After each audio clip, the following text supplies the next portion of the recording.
እግዚአብሔር ሰጠን በቃ በራሳችን በኃጢያት የተሰጠን ነው ብለው ነው ወላጆች አምነውበት የሚኖሩ ነበር በተለይ ሴቶች ልጆች ላይ ግን ፋሚሊ በሰውም ሊጠብቃቸው ይገባል እህቴ ተደፍራ ወልዳለች በመውለዷ ምክንያት እና ወላጅ እናቴ ከቤት አታስወጣት ነበር እናቷ በረጅም ሰንሰለት አስራ ለቧንቧው እንድትቀርብ አድርጋ አስራት ወደ ስራ መተሄድ ማረጊያ ቦታ ስላጣች ማለት ነው ህይወት ሙሉ በሙሉ ምርጫ አይደለችም ከኛ ቀን በላይ በሆኑ በርካታ ጉዳዮች በየቀኑ እንፈተናለን ልክ እንደ እድሜ እኩዮቹ ትምህርት ቤት ለመዋል ቢመጣም አንዲት ፊደልን መማር ከምንም በላይ ከብዶታል ያለማቋረጥ ሀምትለውን ፊደል ለመጻፍ ይታገላል እጆቹ ከቁጥጥር ውጭ ሆኑበታል አሁንም ግን ተስፋ ባለመቁረጥ ደጋግሞ ይሞክራል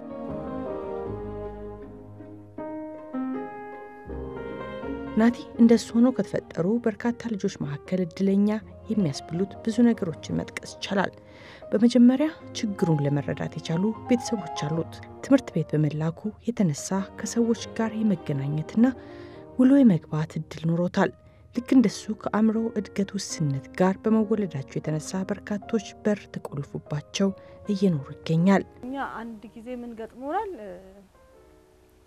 ኦልሞስት ወደ 40 አመት ሲጠጋው የሞተ ልጅ እሱ ሲሞት ነው የወጣው ሰፈር ውስጥ ቤተሰብ እዛ ቤት ውስጥ እንደዛ ልጅ መኖሩን ራሱ ያወቀው የሞተለት ግን ምን ይሰማ ነበር ከዛ በፊት በር ተዘግቶ ድምጽ አልፎ ይሰማ ነበር ቤት ውስጥ የሚገቡ የሚወጡ ልጆች የቤተሰብ የሆነ ወይም ደግሞ ጎረቤት የሆነ ሰው እንኳን የማያየው ልጅ ማለት ነው ስለዚህ ንግግር ስለማያውቅ የሚያወጣው ድምጽ የሰው ያልሆነ ያጋጠመ ጊዜ አለ እና የሞተ ጊዜ ነውኛ መረጃው የደረሰን የሞተ ጊዜ ሲወጣ በአካባቢው የነበሩ ሰዎች ነገሩን ግን ኦልሞስት ኦሬዲ አምልጦናል ማለት ነው አንድ ጊዜ ደግሞ ከአዲስ አበባ ውጪ ሄደን ያጋጠመን ሁሌም ማረሰው የሚያሳዝን ታሪክ የዚህ አልጋ ስር ታስሮ የተቀመጠ ልጅ ነው ቤተሰቦቹ እና ከናቱ ጋር ነው የሚኖረው አልጋ ስራ ነው ሁሌ የምታስቀምጠው ስለዚህ በእግሩ ኢቭን እግርና እጁን ነው የሚጠቀመው ለመንቀሳቀስ ተንቀሳቅሶ ስለማያቅ ማለት ነው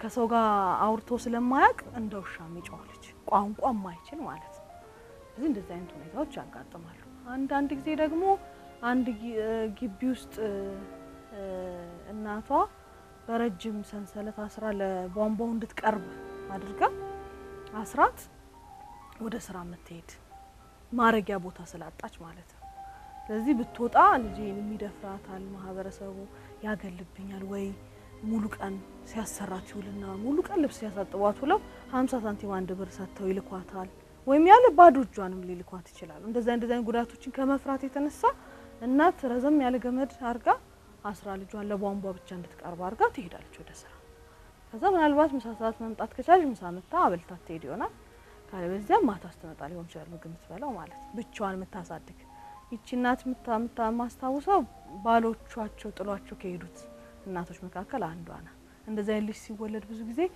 እናቶች ብቻቸውን ይሆኑና ባሎች ጥለው ይሄዳሉ ስለዚህ ሌላ ማህበራዊ ቀውስ ይመጣል ማህበራዊ ቀውሱ የመጣው ግን በእናትና በአባት ችግር ሆኖ ሳለ የልጁ ተደርጎ ይታሰባል የፍትህ አካላት ቢያገኙት ቢጠይቋቸው ጥሩ ነው አሁን ያስጠይቃል ቢጠየቅማ ምንም ጥያቄ የለውም ቢገኝ አንድ ልጅ ከትምህርት ቤት ከቀረ እንኳን ተብሎ ሲሰራል ነበር እንጂ መታስረው የተገኙ ሰዎች ያው ምንም ጥያቄ የለውም ይጠየቃሉ በእናገኛቸውኛም ማስፈራሪያ የምናደርገው ይችኑ ነው ስናገኛቸው ካላካችሁ ወይኛ ጋር ካልመጡ ወይ ትምህርት ቤት ካልገቡ ማለት ነው ከ18 አመት በታች ያሉት 16 ትምህርት ቤቶች አዲስ አበባ ውስጥ አሉ እዛ እንዲገቡ ነው ሌሎችም ከተሞች ላይ ያሉ ትምህርት ቤቶች ስለዚህ እዛ እንዲገቡ እንጠቆማለን ከዛ ውጪ ባሉት ደግሞ እኛ እንደዚህ ከኛ ማህበር ጋር ሴንተሮች አሉ ሌሎች ከኛ ከዚህ ከአዲስ አበባ ውጪ ወደ 4 ከተሞች ላይ ሴንተሮች ተቋቁመዋል ወላጆችን ያጠናከርን ልክ እንደኛ ማለት ነው ስለዚህ ወደዛ እንዲገቡ የማድረግ ስራ ነው ስለዚህ አንዱ ምን ሰጠው መረጃ ይሄንን ልጅ ታስሮ ከተቀመጠ ያስከስሳል በ21ኛው ክሮሞዞም ላይ በሚከሰት የጂን ችግር የዳውን ሲንድሮም ወይም ከአእምሮ እድገት ውስንነት ጋር መወለድ ይፈጠራል በአብዛኛው የወላጅ እድሜ ከገፋ በኋላ የሚወለዱ ህጻናት ላይ የዳውን ሲንድሮም መከሰት እድል ይጨምራል የሚሉ በርካታ ጥናቶች አሉ። ነገር ግን ይህን ተብሎ በማይታወቅ ምክንያት ልጆች ከዳውን ሲንድሮም ጋር ይፈጠራሉ። ዳውን ሲንድሮም እንግዲህ ማለት ፕሪቪየስሊ የሚባለው ከ40 ዓመት በላይ ያለች ሴት ስፔሻሊ ከ35 ዓመት በላይ ያለች ሴት እናት ወንድም ቢሆን ከ50 ዓመት በላይ ያለ አባት ልጆች ሲወልዱ እንደዛ አይነት ሪስክ አለው ተብሎ ነበር የሚባለው ማለት ነው። አሁን ከረንትሊ ግን እንደዛ አይደለም የምናየው ማለት ነው። የ20 ዓመት የ20 ዓመት እናት የሆነች ያንግ ካፕሎችን መተው እንደዛ አይነት ያሉ ልጆችን ነው የምናየው ማለት ነው። አሁን ከረንት ፕራክቲስ እንደዛ ነው የምናየው። ግን ሲመጡ ምንድነው ዴፊኒትሊ ማለት ነው በተለይ ወይ ገጠር ላይ ምናምን ነገር የሆነ ሰው እንኳን እንደሱ አይነት ነገር ሌላ ማሳል ትኩሳት ምናምን የሌለው ልጅ የሆነ ሲሪየስ ነገር ያለው ልጅ ላያመጡ ይችላል። ከተማ ውስጥ ግን ያለ ነገር ምንድነው ልክ እንዲህ አይነት ልጅ ሲወለድ ያስታውቃል። ፊቱ የአፍንጫ ቁርጥ ያለ አፍንጫ ቲፒካል መልክ አላቸው። የዳውን ሲንድሮም መልክ አላቸው ማለት ነውና ለየት የሚል አይነት ነገር የሚኖረው ማለት ነው። እና በአጋጣሚ ለክትባት ሄደው ከሆነ ወይም ደግሞ የተወለደው ልጁ ሆስፒታል ተወልዶ ከሆነ የዛኔውም ሰዓት እንዲህ አይነት ነገሮች አሉት። የሚታይ ፊቸሮች አሉ፣ ምልክቶች አሉ። በቃ አይን ላይ የሚታይ ነገር አለ፣ አፍንጫ ላይ ጆሮ ዝቅ ማለት እንደዚህ ጆሮ ዝቅ ማለት ሌሎችም ምልክቶች አሉ። የልብ ችግር ሊኖርባቸው ይችላል፣ አንጀት ላይ ችግር ሊኖርባቸው ይችላል፣ የዘር ፍሬ አለመውረድ ሊሆን ይችላል። የተለያየ ምልክቶች ሊኖሩ ይችላሉና ፋሚሊም ያ ለየት ማለት ለየት ያለ በተለይ ሌላ ልጅ ካላቸው ለየት ያለ መልክ ነው ያላቸው ልጆች በዛ መሰረት ሊያውቅ ይችላል። ከፋሚሊ ውጪ ግን እንዳልኩሽ ለክትባትም ሲሄድ ወይ ደግሞ ሆስፒታል ዴሊቨሪ ከሆነ ያየው ማንኛውም ባለሙያ ይሄ ሊሆን ይችላል ይላቸዋል። ብዙ ጊዜ የጽንስ ሐኪሞች ናቸው ማተርናል ኤጅ ኦልድ ኤጅ ተብሎ ከ40 ዓመት በላይ ከሆነች እናቷ ሪስክ ነው ተብሎ ይታሰባል። ግን ሁሉም ከ40 ዓመት በላይ የሆኑ እናቶች የሚወልዳቸው ልጆች ዳውን ሲንድሮም አላቸው ማለት ግን አሁን ብዙ ጊዜ የሚባለው እንደሱ ብዙ ጊዜ ልክ ዳውን ሲንድሮም ያለው ልጅ ሲመጣ የእናት ልጅ ሲንድሮም ያባት ምናምን ብለን እንጠይቃለን። ግን አሁን ከረንትሊ እኛ የምናየው ማለት ነው ዋትስ ጎይንግ ኦን የሚለውን ነገር ማየት እና ሪሰርች መስራት ያስፈልጋል።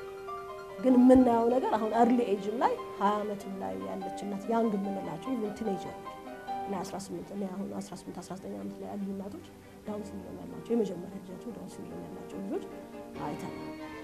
እንደዚህ ፕሪቨንት እናድርገው ምናምን ነው ነገር አለ።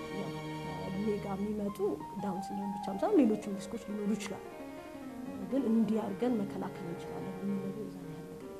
ሴሎች ዲቫይድ ማድረግ አለባቸው ወይም መከፋፈል አለባቸው፣ መብዛት አለባቸው። በሚበዙበት ሰዓት ላይ ሴሎች ሲከፋፈሉ ያንን ጂን ነው የሚከፋፈሉት ወይም ዲኤንኤ ነው የሚከፋፈሉት። በሚከፋፈሉበት ሰዓት ላይ የሆነ ስህተት ተፈጥሯዊ ስህተት በመፈጠሩ የተነሳ ችግር ከተፈጠረ አሁን ቅድም እንዳልኩት የዳውን ሲንድሮም 21ኛው ሊሆን ይችላል። ወይም አንዳንድ ጊዜ አንድ የሴትን ጾታ ወይም የወንድን ጾታ የሚወስኑ ሁለት ክሮሞዞሞች አሉ፣ ኤክስ እና ዋይ የሚባሉ ክሮሞዞሞች። ከነዚህ ክሮሞዞሞች አንዱ ላይኖር ይችላል፣ ኤክስ ሞኖሶሚ ይባላል፣ ወይም አንድ ኤክስ ብቻ መኖር ማለት ነው።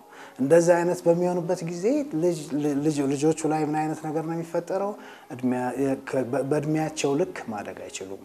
የተለያዩ ሰውነታቸው ላይ የቅርጽ ልዩነት ያመጣሉ።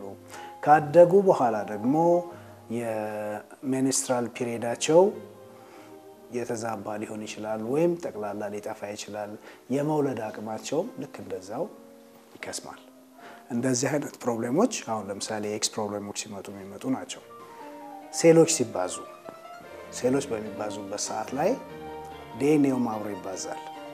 ዲኤንኤ ሲባዛ እዛ ሞለኪውሉን የሚያዋቅሩት ጥቃቅን አካላት በተወሰነ መልኩ ነው መቀመጥ ያለባቸው። እነዛ መልኮች ትንሽ ከተቀየሩ የሚቀጥለው ትውልድ ተቀየረ ማለት ነው። በማህበረሰባችን ውስጥ በአብዛኛው እንደሚታየው ከአእምሮ እድገት ውስንነት ጋር የሚወለዱ ልጆች ይገለላሉ። እንደ ሰብአዊ ፍጡር የመታየታቸው ሁኔታ ይቀንሳል።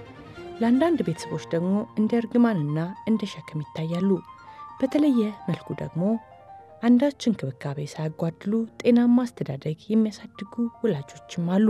አዳነች ሁለት ታናናሽ ወንድምና እህቷ ከአእምሮ እድገት ውስንነት ጋር ነበር የተወለዱት። የግንዛቤ ችግር ስለነበረ እግዚአብሔር ሰጠን በቃ በራሳችን በኃጢያት የተሰጠን ነው ብለው ነው ወላጆች አምነውበት የሚኖሩ የነበረ።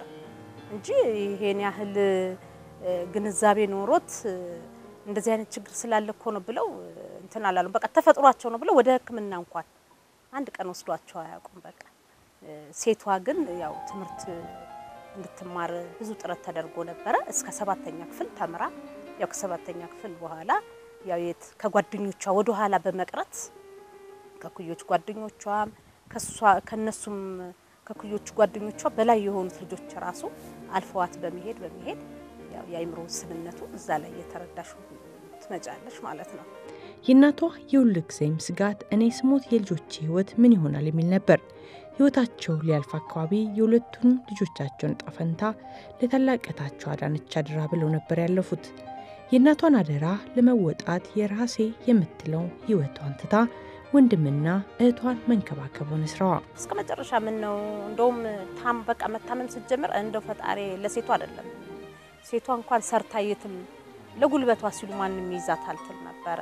እሱን ግን እንደው እሱን ዛሬ ቀብሬ በ3ኛ ቀን እኔ አብሬው ባረፍኩኝ ብላ ነበር እናቴ ምኞቷ ነበር። ይሄን አስተሳሰብ እንዲያዘች ነው እናቴ ሞተች። እኔ ወንድሞቼ ያሉ ታላላቆቼ ያሉ ያው የራሳቸው ኑሮ ነው ሁሉም የሚኖሩት። እኔ ግን እነዚህ ወንድሞቼን ይዤ ነው የምኖረው። ግን ምንም ማድረግ አልችልም። ቢከብዱኝ ሴት እጠላቸዋለሁ ብለሽ ነው ልጆቼን እጠላለሁ። ልጆቼን ተቸግሬም ቢሆን አባት ካላቸው በአባታቸው አባት ባይኖራቸውም እናት ልጆቿን ነክሳ አይደለም ታሳድገው። እኔም ደግሞ እነዚህን ደግሞ ግድ እናቴ አደራ ጥላብኝ ስለሞተች እኔ አይከብዱኝም ወንድሞቼ። በጣም አሁን እግዚአብሔር ይመስገን ይሄኔ ወንድሞቼ ወጥተው ደጁለው ገብተው ቤት ራሱ ገብተን አንድ ላይ ተሰባስበን ስንጫወት ስንሳሳቅ በጣም ነው ደስ የሚለኝ እኔ ወንድሞቼ። አላቆ እግዚአብሔር እሱ እንግዲህ እናትና አባቴም እንደዛ ያያሉ ይሆናል የሞቱት አይደለ? እነዚህ ልጆቻችን ወይ ይቀድሙናል ወይ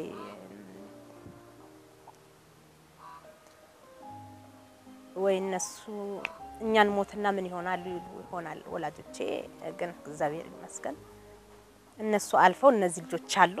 አሁን ደግሞ እንግዲህ እግዚአብሔር ለኔ ካቀደመ ምን አደርጋለሁ እንግዲህ ወይ አንድ ወንድማቸው እህታቸው ደግሞ መጥተው ይሰበስቧቸው ይሆናል።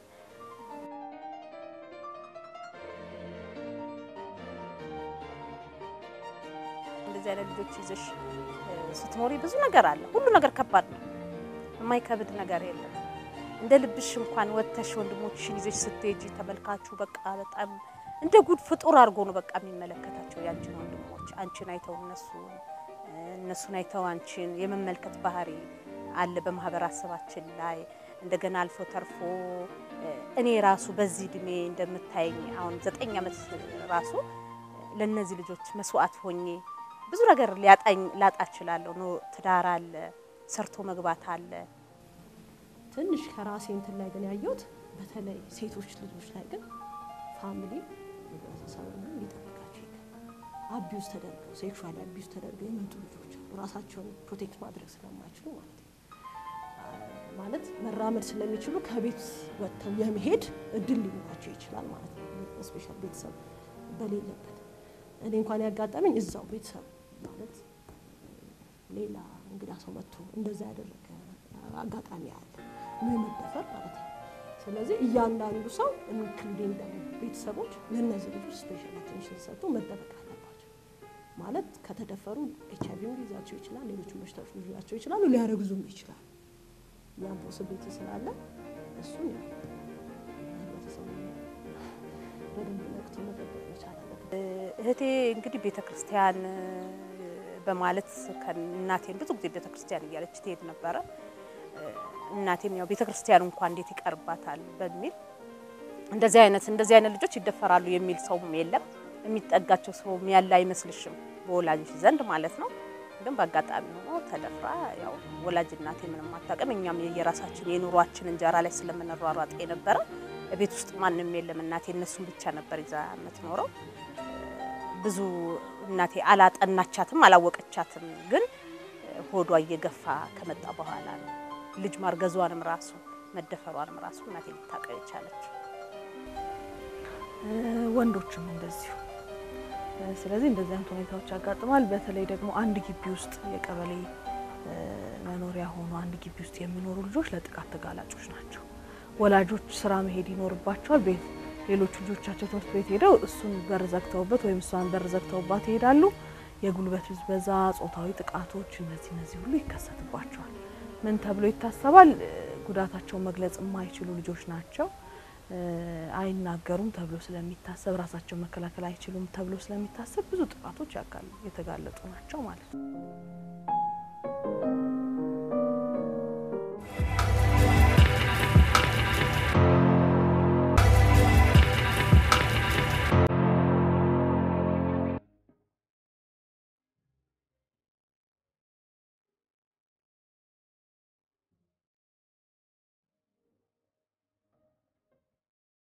ትምህርት ቤት መሄድ አይፈልግም። የአማኑኤል መድኃኒት ይወስዳል። ያንን መድኃኒት ራሱን ለመውሰድ በጣም ከባድ ፈተና አለብኝ። ጧት ለማስነሳት ትምህርት ቤት ለማምጣት ከባድ ፈተና አለ።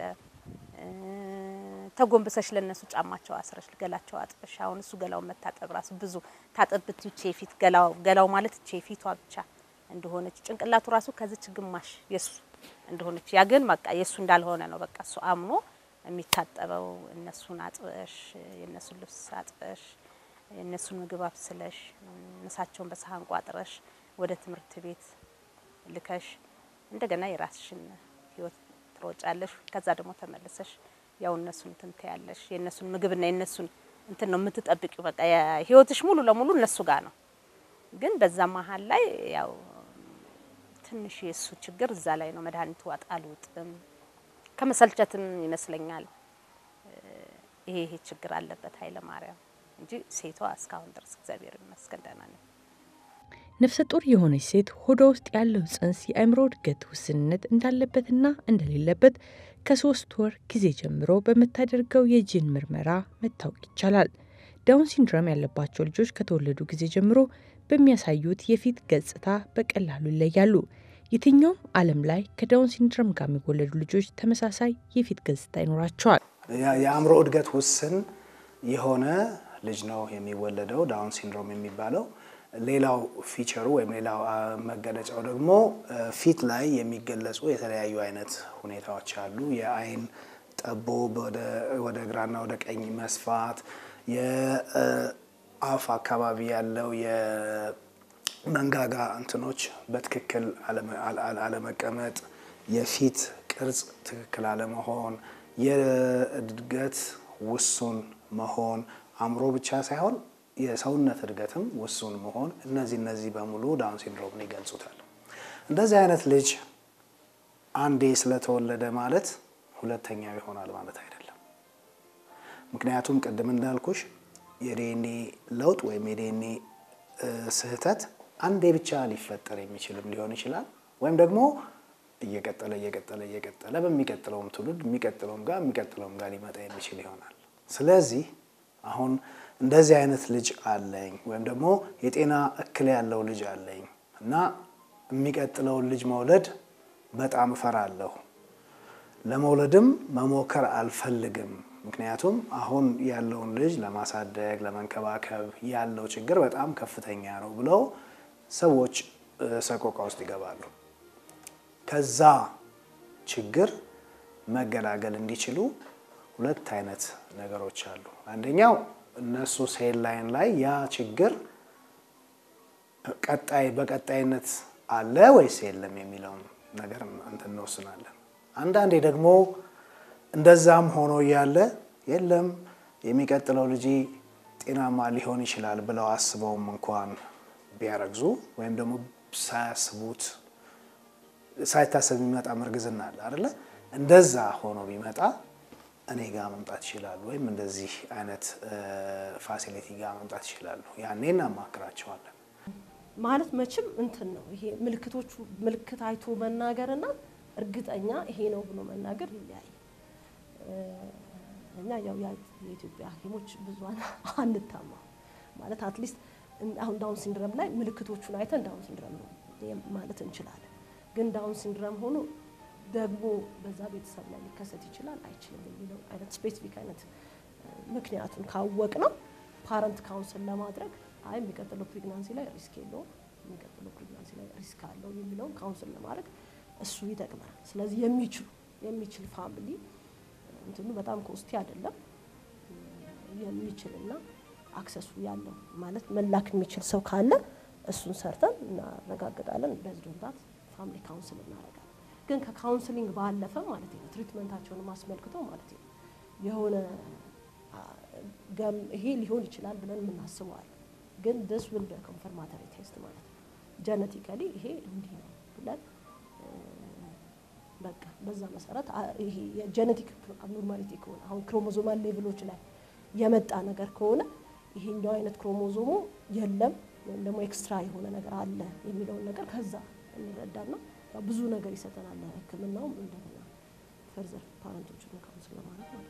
እንደ የኢትዮጵያ የአእምሮ እድገት ውስንነት ያለባቸው ማህበር የመሳሰሉ ድርጅቶች ለእነዚህ ልጆች ስልጠና በመስጠት ራሳቸውን እንዲችሉና ከማህበረሰቡ ጋር እንዲቀላቀሉ እድል ከፍቶላቸዋል።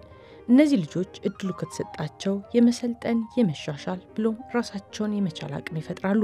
ማይልድና ሞዴሬት የሆኑት ልጆች ለውጥ ያመጣሉ። በጣም እዚህ ከመጡ በኋላ ለምሳሌ የንግግር ችሎታቸው ምክንያቱም ጓደኛ የሚመሰርቱት እዚህ ግቢ ነው። ጓደኛ የሚሆናቸው ሰው ለማግኘት በአካባቢያቸው በኩዮቻቸው መሃል ኢቭን በቤተሰብ መሃል አንዳንድ ጊዜ ወንድም እህት ሁሉ የሚያገልበት ጊዜ ጆሮ የማይሰጥበት ሁኔታ አትሰሚም አንቺ አይገባሽም ዞር በይ የሚባሉበት ጊዜ አለ። ስለዚህ እዚህ ግን እኩዮቻቸውን አቻዎቻቸውን የሚያገኙበት ቦታ ስለሆነ ጓደኛ መመስረት በራሱ ሶሻል ኢንተራክሽን የሚባለው ነገር ይፈጥርላቸዋል። ስለዚህ ይሄ ደግሞ የማህበራዊ እንቅስቃሴያቸው ላይ ይሄ ግላዊ እንቅስቃሴ የምንለው መታጠብ፣ ልብስን አስተካክሎ መልበስ ለምሳሌ ስንሰጥ እዚህም ስልጠናው ከዛ ይጀምራል። ሸሚዝ በአግባቡ መቆለፍ ምን ማለት ነው የሚል ማያቅ ልጅ ሁሉ ጊዜ እየተቆለፈለት የኖረ ልጅ ሊመጣ ይችላል። እሱን ራሱን እንዲችል ጫማ ማሰር ከዚህ ይጀምራል። ሽንት ቤት ራሱ አስታውሶ ሄዶ ሽንት ቤት መጠቀም እንዳለበት፣ ታጥቦ ምግብ መመገብ እንዳለበት፣ ጸጉሩ መበጠር እንዳለበት፣ ጫማው እንዳይሸት የሰውነቱን ጠረን መጠበቅ እንዳለበት እነዚህ ነገሮች የሚማሩት እዚህ ነው። ስለዚህ ያንን ለውጥ ያመጣሉ ማለት ነው። ከነሱ ባሻገር ከእነዚህ እንግዲህ ሁሉም ላይ ይሄ ለውጥ ይታያል። ይሄንን ለውጥ ራሳቸው ላይ ያመጣሉ። ስለ ራሳቸው መናገር ይጀምራሉ። እፈልጋለሁ አልፈልግም የሚለውን ነገር ማወቅ የሚጀምሩት እዚህ ነው። ወንድሞቼ ፍልውሃ መግባት ካለብኝ ወንድሞቼን ፍልውሃ ይዣቸው እሄዳለሁ። ወንድሞቼ ብሔራዊ ቲያትር ፕሮግራም አላቸው ከተባልኩኝ ትምህርት ቤት እነሱም በደንብ አልብሼ ነው የሚለብሼ ከወንድሞቼ እኩል ነው የምወጣው። በቃ እኔ የሚያስፈልገኝ ነገር ላይ ሁሉ ወንድሞቼንም ከጎን ያስከትዬ ሲሄድ በጣም ደስታ ይሰማኛል። ግን እኔ ቤት ለቤት ስዞር ያየሁትኝ በጣም በቃ እንደሚያፍሩባቸው ያየሁትኝ ወላጆች ራሱ በቃ ሰው ምን ይለናል ብለው ደብቀው እንዳስቀመጧቸውና እኔ ግን ዞሬ ከጓደኞቼ ጋር እንደኔ አይነት ወንድምቶቻቸው እዚህ የሚማሩ ልጆች አብሮኝ ከኔ ጋር ስንዞር ያስተማርነው ትምህርት እባካችሁ እናውጣቸው ወንድሞቻችን ይቸግራቸዋል ነገ ለልጆቻችሁ ይቸግራቸዋል። እኔ ወላጆቼ እንደውም ወንዱን ትምህርት ቤት ልከውት ሴቷ ሳትማር ነው የቀለም ትምህርት ተምራለች። ከማህበረሰብ ግን ተገላ ተቀምጣለች ቤት ውስጥ። ለምን ትምህርት አልቻለችም? ቤት ውስጥ ቀርታ ቤት ታጸዳለች፣ ቤት ተወለውላለች።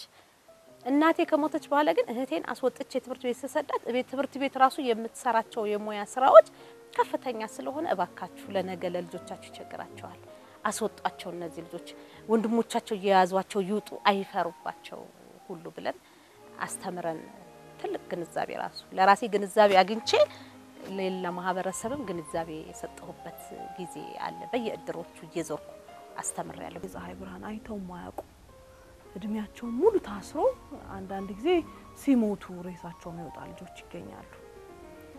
አንዳንድ ጊዜ ደግሞ ወላጆች ለኔ ልጅ የሚሆን አገልግሎት የለም ብሎ በማሰብ ለምሳሌ የኛ ማህበር ሳያቀርቶ ልጁን ቤት ያሸገ ወላጅ አለ። የትማን ይቀበላል? ምክንያቱም አንደኛ ሲወጣ ማህበረሰቡ ስለማይቀበለው ያው በሽተኛ ነው በዚህ ወጣ በዚህ ገባ ስለሚባል ስለሚገለል ቤታቸው ማቆየትን ይመርጣሉና ቤታቸው በመቀመጣቸው ምክንያት በመገለላቸው ምክንያት እንደሰው ባለመቆጠራቸው ምክንያት የተለያየ ጉዳት ይደርስባቸዋል። አንዳንድ ጊዜ በቤተሰብ አባል ይብን የተደፈሩና ልጅ የወለዱ ልጆች አሉ።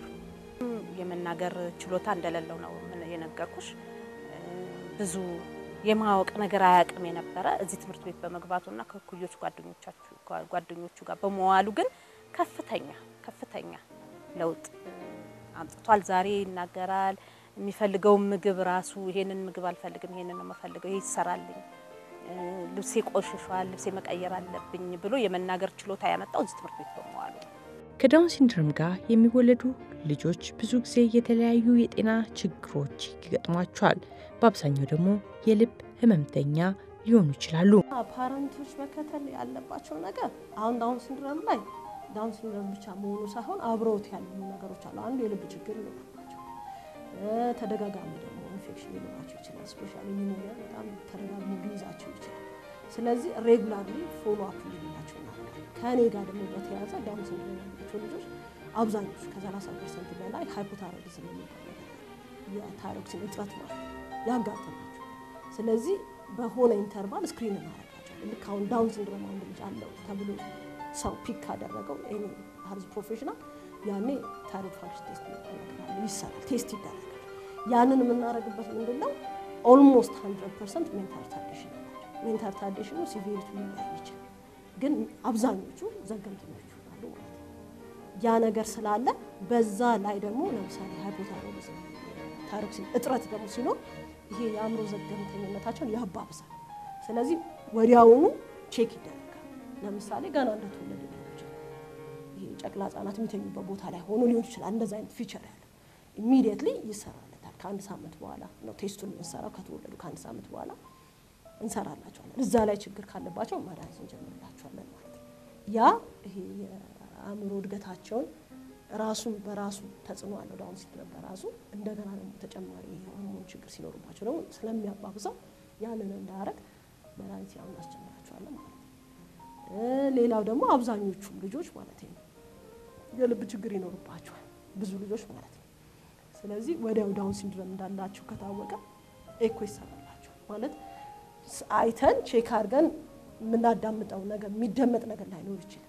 አብሮ ይሄ አይነት ችግር አለ ያ ችግር አለ ለማለት ማለት ነው። ስለዚህ ሁሉም ልጆች ዳውን ሲንድሮም አለባቸው ከተባለ የልብ አልትራሳውንድ ወይም ኤኮካርዲዮግራፊ የሚባል ነገር አለ። እሱን ልከን እናሰራላቸው።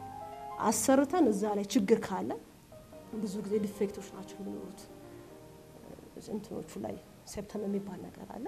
ከዚህ ወደዚህ ሊሆን ይችላል ወይም ደግሞ መሀል ላይ ያለ ዲፌክት ሊሆን ይችላል። ያኔ እንደዛ አይነት ችግር ሲኖርባቸው የልብ ክትትል ልጆቹ እንዲያደርጉ አድቫይስ እናደርጋለን። ፋሚሊዎቹ በሆነ ኢንተርቫል ሐኪሞች እንዲያዋቸው ያንን እናደርጋለን ማለት ነው።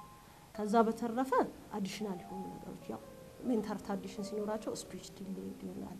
ለርኒንግ ኤቢሊቲያቸው የመማር ችሎታቸው መቀነስ ሊኖር ይችላልና ስፔሻል ስኩል ውስጥ የመግባት ስፒች ቴራፒ የመስጠት እንዲህ ተጓዳኝ ነገር የሆነ ፋሚሊ ያው ሰፖርት እንዲያደርጋቸው ልጆቹ ከእድሜያቸው እኩዮች ጋር እኩል አይነት ነገር ስለማይኖራቸው የተሻለ አቴንሽን ተሰጥቶ ያ ሰፖርት እንዲኖራቸው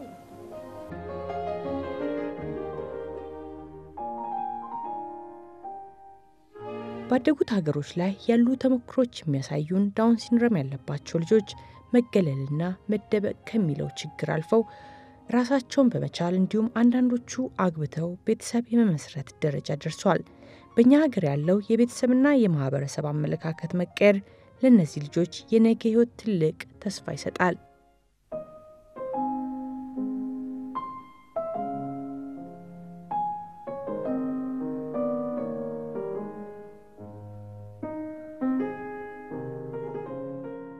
አስራ 18 ዓመት እስኪሞላቸው ድረስ የትምህርት እድሜያቸው ሳያልፍ ትምህርት ቤትን ማወቅ አለባቸው። ትምህርት ቤት ውስጥ መዋል አለባቸው ማለት ነው። ትምህርት ቤት መዋል በራሱ የሚያመጣው ትልቅ ለውጥ አለ። በቃ የህይወት ለውጥ የማይገናኝ ነው። በቃ ትምህርት ቤት የሚውል ልጅና ትምህርት ቤት የማይውል ልጅ በጣም ልዩነታቸው በደንብ የሚታይ ነው። ስለዚህ እነዚህ ልጆች በመደበኛ ትምህርት የትም አይደርሱ፣ የትም ልናደርሳቸው አንችልም። ግን ማንበብ መጻፍ ማወቅ አለባቸው እነዚህ ልጆች። ለምሳሌ የሚያመርቱትን ነገር ገበያ ይዘው ቢወጡ ሳንቲም መቁጠር መልመድ አለባቸው አይደል? በተለይ ማይልድ እና ሞዴሬት የሆኑት ልጆች ይሄን እንዲሰሩ ማስቻል ይቻላል። ከዛ በተረፈ ደግሞ አውቶቡስ ቁጥር አይቶ መሳፈር፣ ለታክሲ ለአውቶቡስ ገንዘብ መክፈል እንዴት ነው የሚለውን ሁሉ የሚማሩት ትምህርት ቤት ከዋሉ። ልክ 18 ዓመት ከሞላቸው በኋላ ደግሞ እንደኛ አይነት የሙያ ማሰልጠኛ ውስጥ መግባት አለባቸው ማለት ነው። አሁን እየታገልን ያለነው እዚህ ያበቃን የመንግስት የሙያ ማሰልጠኛዎች የኛ ልጆች እንዲቀበሉ የማድረግ ስራ ለመስራት ከመንግስት ጋር ያው ድርድር ላይ ነን ማለት ይቻላል። ስለዚህ እኛ ማብቃት ከቻለን ወደ እነሱ ሽፍት እየተደረገ ተካተው የሙያ ማሰልጠኛ ውስጥ እንዲገቡ ነው። የኛ ልጆች በሙያ ነው እንጂ በትምህርት የመደበኛ ትምህርት ለነሱ ሊሆን አይደለም። ስለዚህ ልጆቻቸውን መተው ከኛ ጋር በመመካከር ሊሆን ይችላል፣ ትምህርት ቤቶችን ትምህርት ጽፈት ቤቶችን በማወያየት ሊሆን ይችላል። ትምህርት ቤት የትምህርት እድሜያቸው ከ5 ዓመታቸው ጀምሮ የትምህርት እድሜያቸው ሳያልፍ እስከ 18 ዓመታቸው ድረስ ያሉ ልጆችን ትምህርት ቤት ማስገባት ይቻላል። መደበኛ ትምህርት ቤት ውስጥ ለነሱ ተብሎ የተከፈቱ ክፍሎች አሉ። ሌላው እኛ ሀገር ላይ ስላልተሰጠ ነው እንጂ በሌላው ዓለም ኮታ የሚባል ነገር አለ። የኛ በውድድር ነው። ያው እኛ ሀገር ስለሌለ ነው እንጂ አሁን እንዲካተትልን የስራ አዋጁ ላይ እንዲካተትልን የሚፈልገው ይሄንን ነው። ስራ ላይ መሰማራት ይችላሉ። በተለይ እኛ ጋር ገብተው የወጡ ልጆች ስራ ላይ መሰማራት ይችላሉ። ምን አይነት ስራ ላይ? ሩቲን የሆኑ ስራዎች ላይ መሳተፍ ይችላሉ። ለምሳሌ ማሸግ፣ መጠቅለል። ዳውን ሲንድሮም የሆኑ ልጆች፣ የአእምሮ እድገት ውስንነት ያለባቸው ልጆች በሌላው ሀገር ካለን ተሞክሮ ያየነው ምንድነው?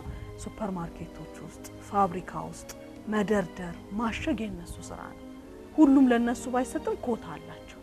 ስለዚህ ራሳቸውን ችለው ቤት ተከራይተው ኢቭን ተጋብተው የሚኖሩ ልጆች አሉ።